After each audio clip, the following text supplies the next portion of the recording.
First, can I ask you your name? Harvey Eisen. Great. And you're obviously a polling worker at Bethesda I'm today. the chief judge at Yeah. Bethesda Elementary School poll. Great. And just from what you can see so far today with the lines, what do you expect as far as turnout? Well, the state has told us that we can conceivably expect 80 to 85% turnout, which is nearly double what we've had in the past.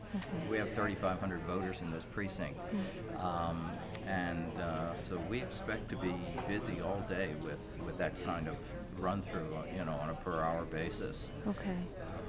The line right now, we have the line snaked inside the building, and we can see that it runs considerable distance outside as well. So we've probably got well over 100 people in line right now, maybe 150. Okay, great.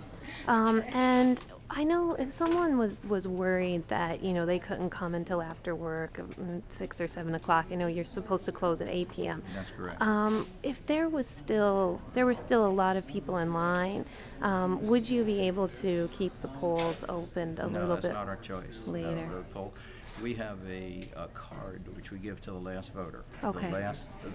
The last voter, the last person in line at 8 o'clock gets to vote, and they hold that card. People that arrive in line after 8 o'clock cannot vote unless we have a situation as we did in the primary where voting hours actually got extended. Okay. But we don't expect that to be the case now. Okay, so as long as the kind of rule of thumb is that as long as you're here by 8 at the polling place, in the line. Not by 8, that's correct. Yeah, okay.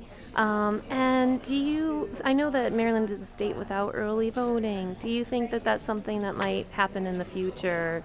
Yes, I fully expect there to be a constitutional amendment, if you will, on that to let people decide on that. A lot of people, we were told that about 20% of the people have already voted absentee. Maryland, I believe, is relatively flexible as far as absentee voting is concerned, so pretty significant number. And because turnout is supposed to be so much higher today, and you've sort of expected that, has there been anything that you've done in order to accommodate it? Anything different from previous elections? The powers that be, the people above us, have given us an extra polling book, electronic polling book, have given us an extra touchscreen voting machine, and given us extra people as well to handle the crowds. Yes, so we think we're prepared. We have 18 units set up in here.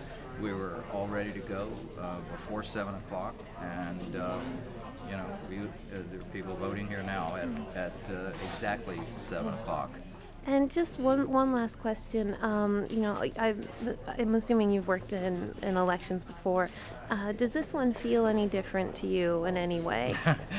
Yeah, it has to be. Yes. I mean, the word, I don't need to tell you, the words historic have been attached to it. There's just so much voter interest in, and obviously from the top of the ticket, from the presidential side, and hence the turnout that's going on. Thank you very much.